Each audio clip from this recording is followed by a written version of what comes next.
João, no capítulo 4, versículo de número 23, se você achou, diga amém. Amém. Nós já temos aqui projetado, vamos ler todos juntos em nome de Jesus, se assim nos permitir. Mas vem a hora, vamos lá, mas vem a hora e já, em que os verdadeiros adorarão o Pai em espírito, porque são estes para seus 24. Deus é espírito, e importa que os seus adoradores o adorem em espírito. Vamos mais uma vez no 24. Deus é, e importa o adorem em espírito e em verdade. Ore pela minha vida nesse momento, estenda uma das suas mãos. Vamos orar em nome de Jesus. Meu Deus, nós te pedimos a tua graça mais uma vez, e que, Senhor, essa palavra mova em nós, Deus, a oportunidade de ouvirmos a Ti. Assim como nós estávamos ministrando na escola bíblica, Senhor, entendemos claramente, Deus, nosso papel é pregar, Senhor, e o pregar libera o ouvir, porque o ouvir vem pela palavra. Então, Senhor, que o pregar possa liberar o ouvir nessa manhã, e que o ouvir libere a fé na vida de cada um de nós, e que sim, Senhor, Tu possa ter a liberdade de falar conosco, que haja em nós um coração aberto para que Tu ministre e trabalhe em nossas vidas. Então, somos e estamos dependentes da Tua, carecemos, ó Deus, da Tua graça sobre nós. Deus, Tu possa transformar o nosso ser através dessa palavra. É o que eu te peço, Deus, te agradeço em nome de Jesus. Amém e amém. Você pode sentar. O tema da mensagem dessa manhã é a verdadeira adoração. Vamos repetir isso? A verdadeira. Bem, a própria palavra já se auto-revela. Você já viu e entendeu que o Pai, Ele procura alguém. O Pai está à procura de alguém. A palavra vai dizer para mim e para você em João capítulo 4, versículo 23, que Ele procura verdadeiros adoradores. Verdadeiros adoradores que façam o quê? Que o adorem em espírito e em verdade. Olha só, se nós lermos, você sabe que eu tenho esse mau costume, vamos dizer assim, de ler o versículo de forma inversa para entender algumas coisas. Só temos como adorar em espírito e em verdade se nós formos verdadeiros adoradores, e são esses que o Pai procura. Você já deve ter ouvido eu falando que só procuramos aquilo que temos dificuldade de achar. Hoje, se o Pai procura por verdadeiros adoradores, é porque nem todos os adoradores são aqueles que Ele realmente procura. Você vai ver que ser verdadeiro adorador indica para nós que existem diferenças na adoração. Hoje a palavra adoração tomou conta das igrejas. Todos se intitulam de alguma forma como adorador. O problema não é ser adorador e que tipo de adorador nós somos de verdade. A palavra vai dizer que se existem os verdadeiros adoradores, é sinal que existem os falsos.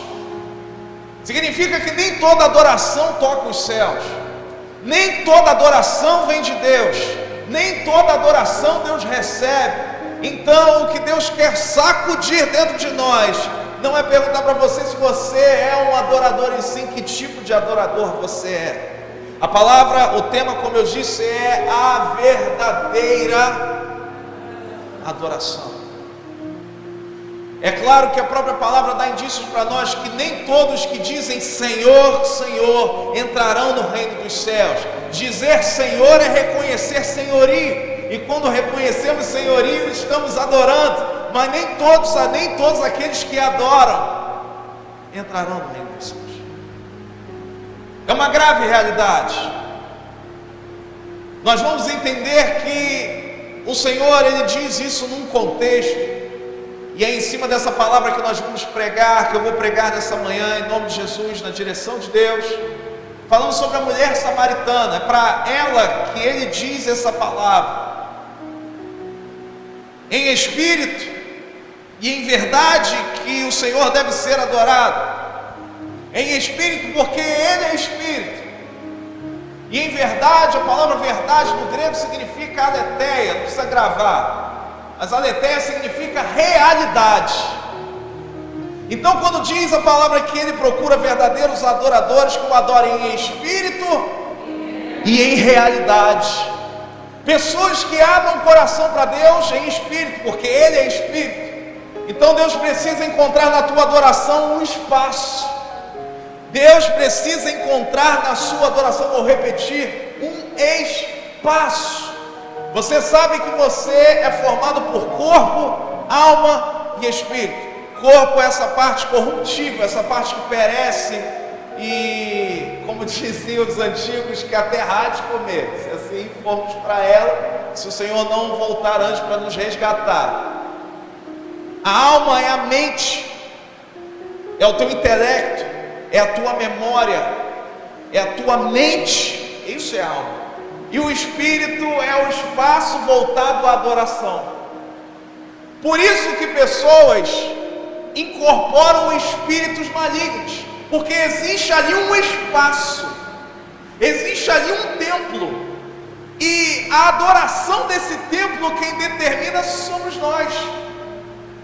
É como se fosse esse espaço aqui, existia aqui nesse mesmo templo, nesse mesmo lugar, um clube, e fazia-se no clube o que assim bem entendia. Mas hoje nós fizemos desse lugar um lugar de adoração, e não podemos mais fazer aquilo que bem entendemos, porque a partir daquele momento que colocamos Deus dentro do templo, todo o restante é mudado. Você entendeu o que eu estou dizendo? Amém. Então, quando colocamos o Espírito no Espírito, a tua alma é mudada, a tua alma é levada a um caminho de salvação, porque o Espírito conduz a tua alma para outro lugar. Por isso que a tua mente muda, a tua forma de viver muda, porque o templo determina como será a adoração. Você entendeu? Você entendeu? Então Deus procura adoradores que o adorem em espírito e em realidade. Espírito porque o Pai, porque Deus é espírito. E realidade porque quando Ele entra nas nossas vidas, a nossa realidade é assim mudada.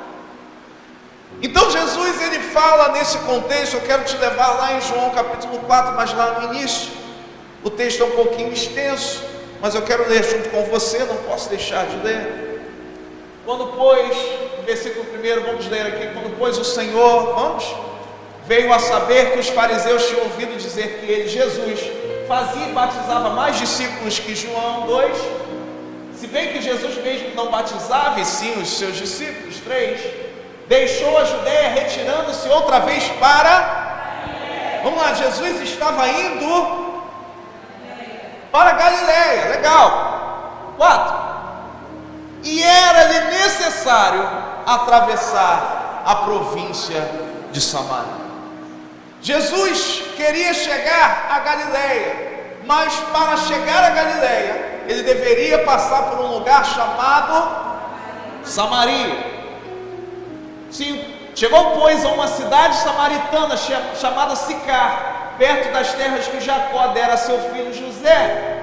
Estava ali a fonte, era um poço, imagina uma fonte, como se fosse um poço. Cansado da viagem, assentara-se Jesus junto à fonte, por volta da hora sexta. Vamos trocar essa hora sexta por meio-dia, vamos chamar meio-dia. Jesus junto à fonte, por volta de meio-dia. Amém? 7. Nisto veio uma mulher samaritana tirar água. Disse-lhe Jesus: dá-me. Parou aí. Jesus estava indo para Galileia, mas para que Jesus chegasse a Galileia, ele tinha que passar por um lugar chamado Samaria. Nada que Deus faz é sem propósito. Nada que Deus faz é por um acaso. Samaria, a cidade de Samaria, era a capital do reino, vamos dizer, geograficamente, era a capital de Israel. Jerusalém era a capital de Judá. Amém? Quando falarmos de Jerusalém, estaremos falando de Judá. Samaria era a capital de Israel, vamos dizer assim, principal cidade de Israel. Antes não existia Judá e Israel, era um povo só, era um reino só. Você vai ver que uma das coisas que aconteceu na época de Davi para Salomão foi a unificação desse povo. Eu quero te perguntar, como é que a gente diferencia um coreano do norte para um coreano do sul? Como é que você identifica? Dá para identificar? Não, esse é o coreano do norte. Não, era uma só Coreia. E por algumas divergências ela foi dividida, mas é o mesmo povo, você entendeu? Deus tratou, depois do filho de Salomão chamado Roboão, ele dividiu o reino. E por dividir o reino, existiram propósitos distintos para o reino do sul e reino do norte, Judá e Israel.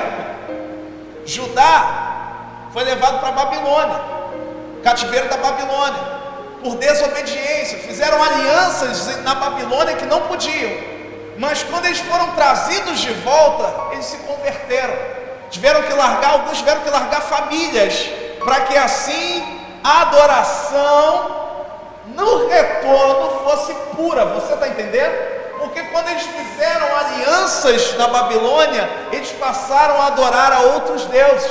Mas quando eles voltaram para Judá, quando voltaram para Jerusalém, você lembra daquela palavra lá de Neemias, quando ele sabe que o povo volta? Então, a partir desse momento, no retorno o povo começa a mudar. Amém? Mas só que Israel não, meu. Israel é levado para o cativeiro na Assíria, e lá fizeram alianças erradas, e voltaram para Israel, para Samaria, do mesmo jeito que eles saíram do cativeiro. Então existia, assim como Coreia do Norte e Coreia do Sul, existia uma rivalidade absurda entre os samaritanos e os judeus, porque os judeus se diziam adoradores verdadeiros, porque os samaritanos eram misturados. Você está entendendo? Então não existia papo de judeu com samaritano, não existia aliança de judeu com samaritano. Por isso a palavra vai dizer sobre a parábola do bom samaritano, dizendo que os judeus verdadeiros passaram por um homem jogado à beira da estrada, não fizeram nada, mas aí um samaritano se levantou e fez aquilo que era para fazer. Então tenta entender isso. Jesus passou por um lugar chamado Samaria, em que naturalmente ele não deveria ter contato com ninguém. Samaritano para eles eram um povo impuro. Eles, inclusive, pelos judeus, eram comparados como cachorros. Você tem noção? A gravidade do negócio. E ele, cansado da viagem, indo para Galileia, passando por Samaria, cansado da viagem, para junto a uma fonte. E ali por volta, qual horário? Do meio-dia, existia uma mulher indo buscar água. Aquela mulher era samaritana, e além de ser samaritana, era mulher. Dois agravantes que impediriam de Jesus ter qualquer tipo de diálogo. Mas olha que coisa tremenda. Você vai ver que aquela mulher deixa para tirar água por volta do meio-dia. Você vai entender no contexto, na cultura daquele povo na época, não era horário de buscar água. Meu irmão, se você tiver que buscar água longe, você vai deixar para buscar enquanto o sol está baixo. Eu não sei quantas viagens aquela mulher deveria fazer para buscar aquela água, mas aquela mulher separou um horário em que ela não encontraria ninguém. Isso determina para nós, você vai ver depois a ideia, a história dessa mulher. Já existia uma exclusão social daquela mulher quanto aos samaritanos, quanto mais quanto aos judeus. Você vai ver que depois essa mulher vai falar que o próprio Jesus vai revelar que ela teve 5 maridos e o que ela estava não era dela. Aquela mulher era excluída, você entendeu? Aquela mulher era separada, aquela mulher não deveria estar ali. E Jesus chega para aquela mulher, excluída de todos, separada de todos e discriminada, num horário que não podia estar ali, mas ela estava ali. Jesus chega para aquela mulher e fala: dá-me de beber. Vamos à frente nos versículos. Versículo 8: pois seus discípulos tinham ido à cidade para comprar alimentos. O 9: então lhes disse a mulher samaritana, como sendo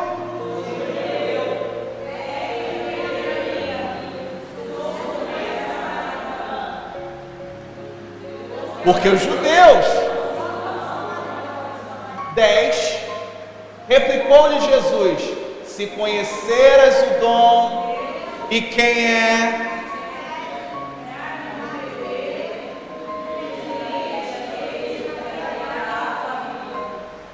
você vê que nada é em vão, meu irmão. Jesus era para estar ali, era para falar com aquela mulher. E meu irmão, sabe onde Jesus estava? Jesus estava no alto do monte, era lá que se buscava água, e lá onde existia um templo. Já que os samaritanos não podiam ir para Jerusalém adorar, eles fizeram um templo para eles, no Monte Gerizim, era esse monte. Nesse lugar, era o lugar de adoração do samaritano. E Jesus chega para aquela mulher e fala: dá-me de beber. E ele começa a apresentar para aquela mulher: mas se você conhecesse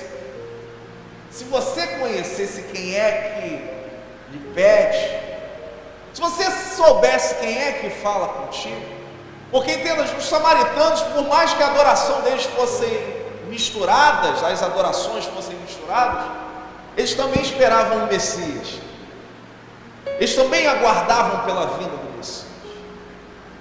Uma coisa tremenda é que nós vemos Jesus se apresentando à mulher como que se com sede estivesse. Ele fala para a mulher: dá-me de beber. Mas o que ele fala no versículo de número 10? Se conheceras o dom de Deus e quem é o que te pede, dá-me de beber, tu lhe pedirias e ele te daria água da vida. O que Jesus quis começar a mostrar para aquela mulher é que quem tinha sede de verdade não era ele, era ela.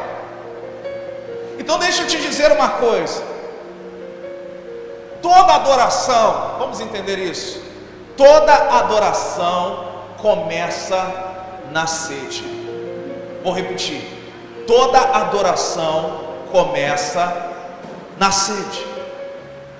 Aquela mulher, quando recebe o pedido de Jesus, parecia que aquela mulher tinha ficado numa condição de autoridade, porque quem precisava de água era Jesus. Mas ele fala assim: se você conhecesse verdadeiramente o dom de Deus, se você soubesse quem é que fala contigo, você que pediria e você beberia de águas vivas. Toda adoração começa na sede. Vou te dizer, cada um adora aquilo que o seu ser indica necessidade. Por que você adora a Deus? Porque a sede indica a sua adoração. Meu irmão, imagina você num deserto é um lugar onde não tem recurso, deserto é um lugar onde não tem do que beber, não é isso? É ou não é? Será que, imagina, cai uma garrafa de Coca-Cola dos céus, no meio do deserto, seria bom? até um certo ponto. Até um certo ponto. Porque o refrigerante mataria a tua sede momentaneamente, mas depois o próprio refrigerante geraria sede em você. Você entendeu? Então a tua sede indica a tua adoração. O que eu estou te dizendo é que você lembra que é o vazio, a sede, que vai indicar onde você vai buscar. Se você completar o vazio de Deus com outras coisas, é natural que desesperadamente aquilo que você usou para matar a tua sede gere mais sede ainda em você. Tem pessoas tentando ocupar o vazio de Deus com bens materiais, com bênçãos financeiras, com vidas de status, de fama e outras coisas. Mas deixa eu te dizer uma coisa: sede só se mata com água, e a água só é liberada por Deus. Você pode fazer o que você quiser da tua vida, você pode tentar matar a tua sede por que você quiser, mas uma hora ou outra, meu irmão, você vai entender que isso não ocupa o teu vazio. Tem pessoas endinheiradas, cheias de recursos, meu irmão, que não conseguem colocar a cabeça no travesseiro em paz, porque existe um vazio dentro delas. Por mais que você tente ocupar aquele espaço, continua vazio. Então você vai entender que a sede determina quem você vai adorar. O que Jesus estava querendo mostrar para aquela mulher é que existia um vazio dentro dela, que Jesus quis mostrar para aquela mulher que estava tudo errado na vida dela, que Jesus quis mostrar para aquela mulher que era possível a realidade dela ser mudada. E eu quero te dizer, o que nesse mundo pode mudar a tua realidade? Nada. Nada pode mudar a tua vida, nada pode mudar a tua história. Nós sabemos disso, mas nós reconhecemos Jesus como Salvador e achamos, falando: Jesus, fica quietinho aí que agora eu vou tentar ocupar minha vida com outras coisas. E você continua vazio, você continua com sede, você continua precisando de Deus. Você sabe por que nós adoramos a Deus? Porque nós temos sede. Você adora a Deus no dia que você tiver sede dele. Quantos têm sede de Deus? Digam amém. Mas deixa eu te dizer, meu irmão, Jesus quer saciar a tua sede. Ele fala que no dia que bebermos dessa água, nós jamais voltaríamos a ter sede. Adoramos a Ele porque nós precisamos dele intensamente. Então pare de tentar ocupar a tua vida com outras coisas. Deus, Ele é infinito, não é? E como é que Ele cabe dentro do teu vazio se Ele é infinito? É como se todo o oceano coubesse num copinho de café. É inexplicável isso, mas essa é a obra que Deus realiza na tua vida. Então a adoração é indicada pela sede que você tem. Enquanto nós não tivermos sede de Deus, nós não adoraremos a Ele em espírito e em verdade. Você me compreende? Você me entende? Você entende isso em nome de Jesus?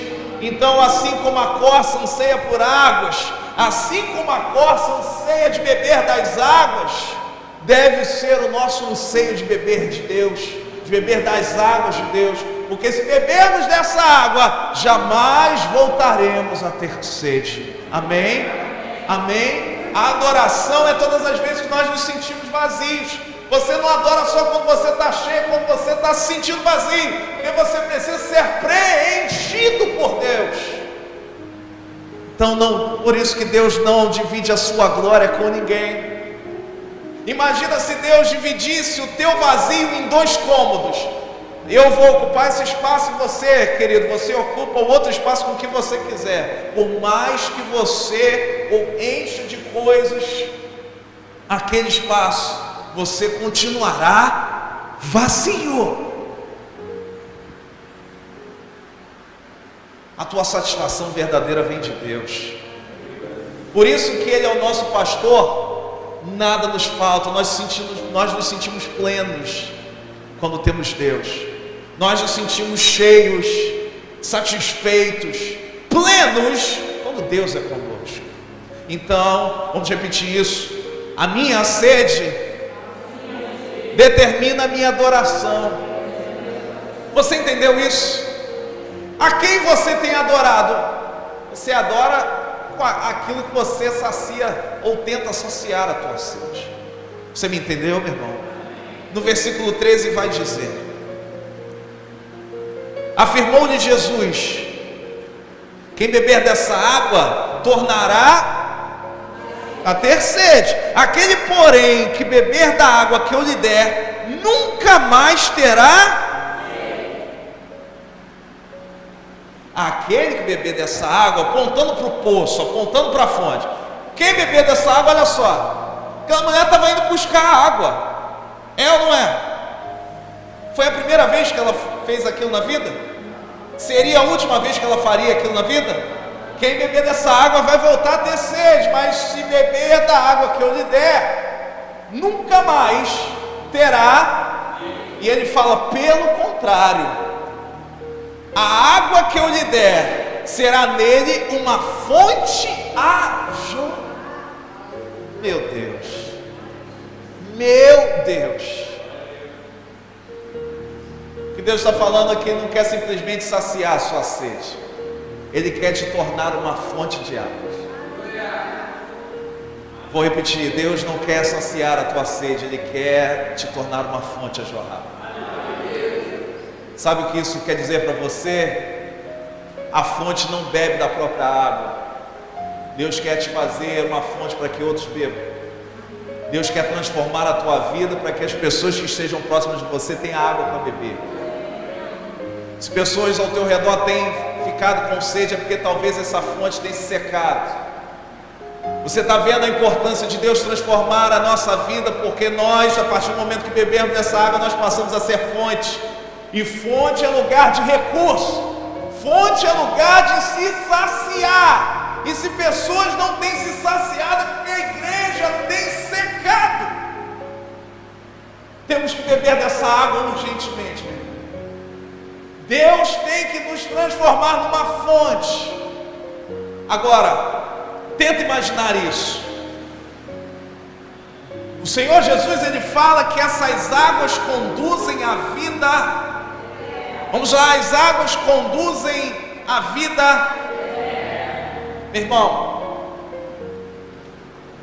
se eu pegar um balde d'água e jogar, a água espalha. É verdade ou não é? Eu não vou conseguir fazer um caminho com a água jogando um balde. Nós não temos essa condição, não é isso? É ou não é? Sim ou não? Não, não temos essa condição. Não temos.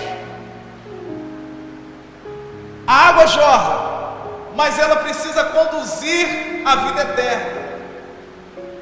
Por isso que Jesus fala que Ele é o caminho. É como se Jesus fosse uma grande canaleta, em que toda a água que jorre conduza, ou seja, conduzida por aquele lugar. Sabe quando é que nossa fonte, as águas que são liberadas pela nossa vida vão ter eficácia? Quando essas águas estiverem em Cristo. Sabe quando é que a igreja se perde? Quando tentamos liberar o Espírito sem ter Cristo nos fundamentando. Igreja sem Cristo não tem caminho. Igreja sem o cabeça não é igreja. O cabeça do corpo é Cristo. Sabe o que estão tentando fazer com a igreja dos dias de hoje? Tirar Cristo dela. E sabe o que acontece?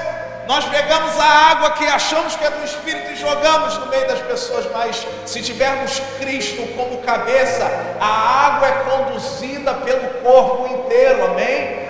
Você é alcançado por essa palavra porque Cristo leva essa água até você, amém?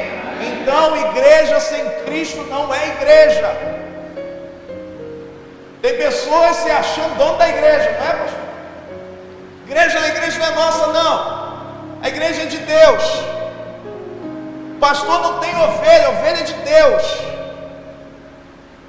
Espera aí, se eu disser que eu sou o cabeça da igreja, eu estou criando um monstro, porque só monstro tem duas cabeças. O cabeça é Cristo. Ele é o caminho, Ele é a verdade e Ele é a vida.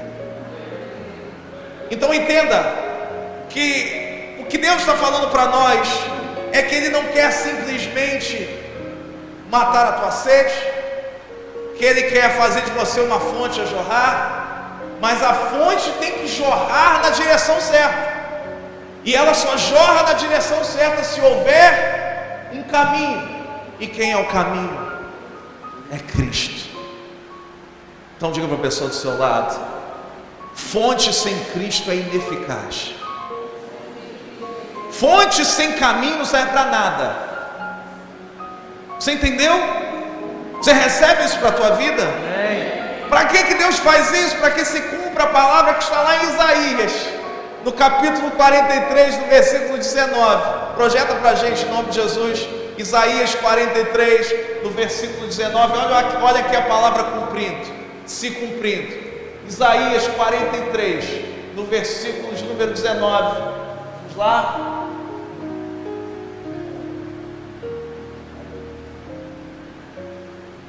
Vamos lá. Eis que faço, que está saindo à luz, porventura não percebeis? Eis que porém um caminho e rios, um caminho aonde? Caminho no deserto.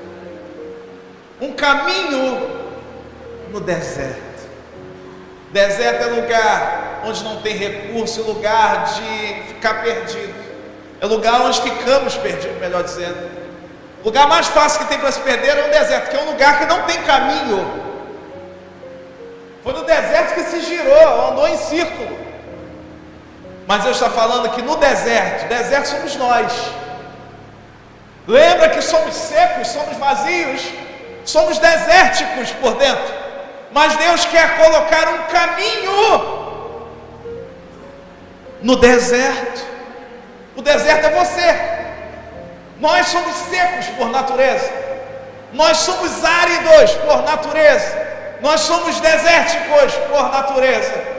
Mas Deus vem e coloca um caminho no deserto. O caminho é Cristo. Deus grava Cristo em nós primeiro, e depois Ele fala que libera rios no ermo. Você entendeu que você, de um ser desértico, se transforma num ser com caminho e liberando rios? Você entende? Aceita e recebe sobre a tua vida em nome de Jesus. Deus quer fazer de você, de um ser com sede, a uma fonte a jorrar. Meu Deus, que seja liberada da tua vida águas, rios e rios. Assim como diz na palavra lá em Ezequiel, no capítulo 47, que as águas que fluíam do trono, de dentro do templo, as águas eram conduzidas, olha, as águas eram conduzidas para o Mar Morto. E as águas dos rios que entravam em contato com o Mar Morto, as águas do Mar Morto voltavam a ter vida. Então Deus está falando para você que essas águas, quando entrarem em contato com aquilo que está morto, fará tornar a ter vida. Como diz a palavra, que até o tronco, olha, até o tronco lançado, jogado sem vida, ao cheiro das águas voltará a brotar. Você está entendendo? Deus quer fazer coisas tremendas na tua vida a partir do dia que você beber dessa água de verdade. Chega de adoração falsa, chega de adoração sem Deus, chega de adoração sem Cristo, porque no dia que bebermos essa água de verdade, passaremos a ser uma fonte inesgotável na sua presença.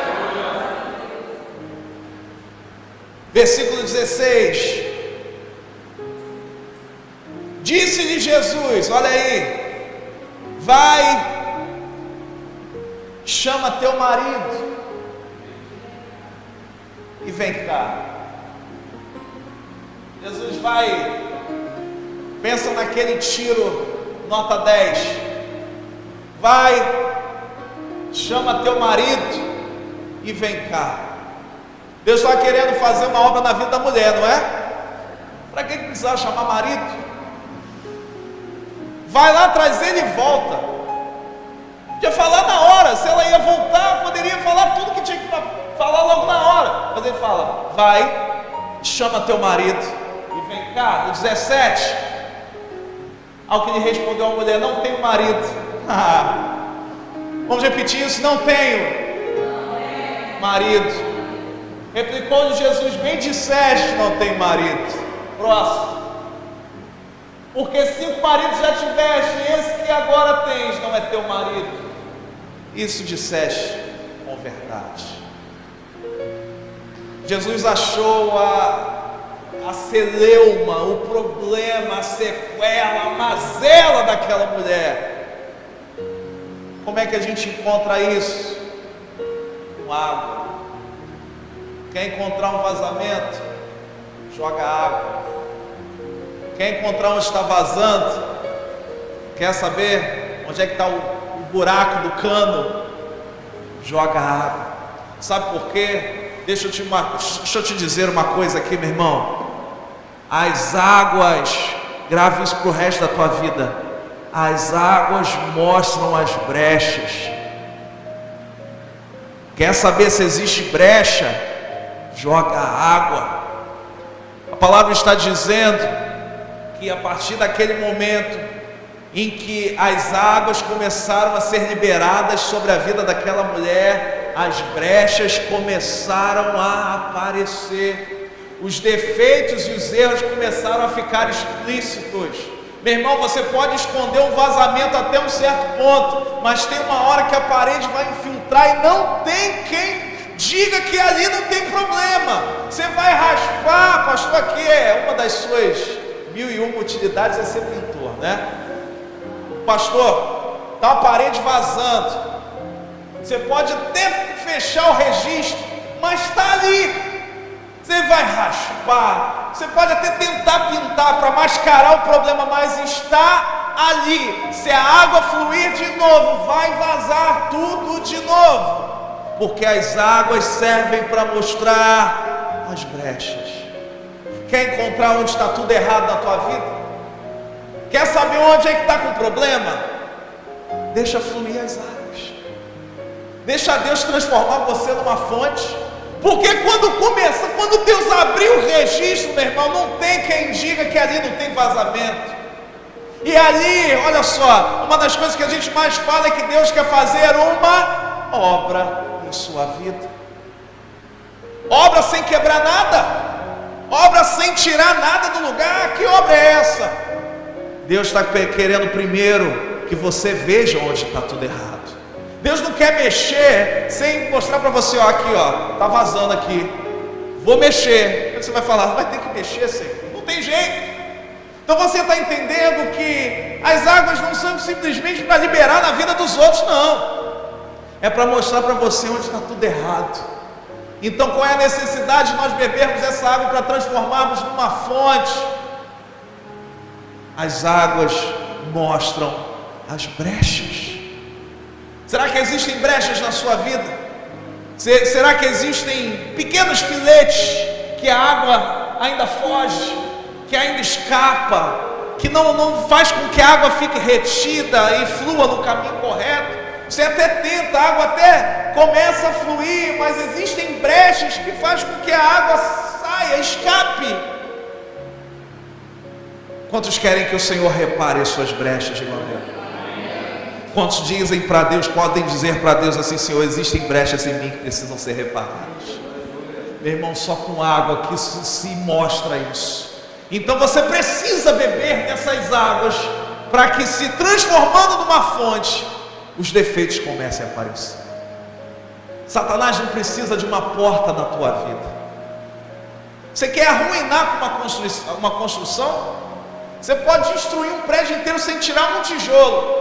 Sabe como? Vazamento. Você não precisa tirar o tijolo, não. Deixa a água aberta, cheia de vazamento na estrutura hidráulica. Ao longo do tempo, toda aquela estrutura vai ruir, aquele prédio vai cair. Pode não aparecer, pode até não ser muito visível no primeiro momento, mas Deus não quer que esse vazamento afete a tua estrutura. Por isso que Deus está querendo tratar de você e de mim. Por isso que Deus está querendo reparar enquanto é tempo. Deus está querendo tratar de nós enquanto a estrutura não está comprometida. Então, querido, em nome de Jesus, permita que as águas de Deus mostrem as suas brechas. Em nome de Jesus. Jesus vai na brecha. Vai lá, chama o teu marido e volta. Mas, Senhor, não tenho marido. Bem disseste, não tem marido. Porque 5 maridos já tiveste, e esse que você tem hoje não é teu. Achou o problema? Achou o problema? Sim ou não? Olha o que diz no versículo de número 28. 28. Quanto à mulher, quanto a mulher deixou, o que é cântaro? O recipiente que ela havia levado para buscar água, ela deixou. Espera aí, ela tinha ido lá para quê, meu irmão? Buscar água. Buscava água porque para ela era prioridade na sua vida. O seu cântaro determinava a sua prioridade. Quando Jesus vai e mostra a brecha, quando Jesus vai e mostra a sequela, o problema, o que ela deixa para trás? O seu cântaro. Ela estava dizendo para Jesus que a partir daquele momento ela teria outras prioridades. Deixar o cântaro para trás é deixar para trás as suas prioridades, para que as prioridades de Deus entrem na sua vida. O que hoje para você é prioridade, que Deus está dizendo para você, não é isso que eu quero na tua vida. Tem coisas que nós, vou te dizer, prioridade, nós vemos o que é prioridade quanto ao vigor que nós damos àquilo que separamos, ou o tempo que nós determinamos para aquilo. A atenção que você determina para certas coisas determina a tua prioridade. As tuas escolhas determinam as suas prioridades. E o que Deus está falando para você é que Deus tem outras prioridades na sua vida. Talvez você esteja querendo conquistar o mundo, mas não conquistou dentro de casa. Deus está falando, existem outras prioridades. Talvez você queira ficar rico, e Deus está falando para você, se você não consegue abençoar o próximo, você não pode ficar rico. Você está entendendo? Porque Deus está nos trazendo uma outra ótica de prioridades. Sabe o que Deus está falando para você? Você vai ter que deixar o seu cântaro para trás nessa manhã. Você vai ter que deixar aquilo que você julgava ser prioritário. Você veio aqui nessa manhã com o teu cântaro buscar água, mas Deus está falando assim, ó, você vai ter que matar a tua sede com outra coisa. Você tem tentado saciar a tua sede há anos com certas. Talvez o que tenha ocupado a tua vida seja ministério, ou seja comunhão. Talvez o que esteja te prendendo a esse lugar seja o clima agradável que nós vivemos. Mas olha, se não for na tua vida o que te segure nesse lugar te adorando, se não for Cristo, está tudo errado. Porque um dia, esperamos que não, um dia aquela pessoa que você tanto ama e tem comunhão pode te decepcionar. E por isso que pessoas largam o evangelho por causa de intrigas, problemas dentro da igreja. Um dia, aquela função que você exerce na igreja não vai te trazer tanto prazer como te traz hoje. Você vai se decepcionar e vai largar tudo. Mas no dia que o que te der prazer em vir à casa do Senhor for Cristo, nada te para. Sabe por quê, meu irmão? Eu estou aqui nesse lugar, não estou me colocando como melhor que você, mas porque eu descobri que o que me segura na presença de Deus não é ministério, não é liderança, não é estar ou ser como pastor, porque eu estou como pastor nesse lugar, mas eu posso deixar de ser amanhã. Podem haver mudanças, sim ou não? Sim. Aí eu vou largar tudo, vou falar, Deus, não tinha nada na minha vida, eu vivi uma ilusão. Claro que não, meu irmão, claro que não. O que me mantém na presença de Deus é a sede que eu tenho dele. E ponto final. O que me mantém adorando a Deus é o próprio Deus. E ponto final. Não coloque ministério à frente de Deus. Não coloque trabalho à frente de Deus. Pastor, eu vou ter que faltar o meu trabalho? É claro que não. Mas o teu trabalho tem que ser conduzido por Deus. Não coloque família antes de Deus. Mas pastor, vou largar minha família? Claro que não. Mas se tua família não estiver balizada em Deus, vai ruir tudo. Por isso, meu irmão, deixa o teu cântaro hoje. Para de tentar buscar água no poço de Jacó. Para de tentar ocupar o lugar da adoração que é devida a Deus com outras coisas. E beba da água que te tornará uma fonte inesgotável. Deus quer te tornar uma fonte. Pastor, o que é a verdadeira adoração? Os verdadeiros adoradores adorarão em espírito e em verdade. Em espírito, porque Ele passa a ocupar a nossa vida. E em verdade, porque as águas nos mostram que está errado. O Senhor conserta, o Senhor repara, o Senhor faz a obra. E assim nós podemos viver de forma transformada. Isso é adorar o Senhor em espírito e em verdade. O Pai está te procurando. Deus está te procurando. Ele procura verdadeiros adoradores que o adorem em espírito e verdade. Pastor, eu não sou assim. Não tem problema. Por isso Deus nos trouxe esse lugar para dizer tudo isso para nós. Porque Deus quer que você deixe o teu cântaro, aquilo que você tinha como prioridade, e beba da água certa. Porque se você continuar bebendo da água que você tem bebido, você voltará a ter sede. Nós falamos na escola bíblica que se nossa vida espiritual, se a tua vida espiritual for assistir o pastor Felipe pregando quarta e domingo, você está arruinado, você está perdido, porque ninguém bebe água só quarta e domingo. Se você tirar só 2 dias da semana para beber água, meu irmão, você vai ter uma falência múltipla dos seus órgãos.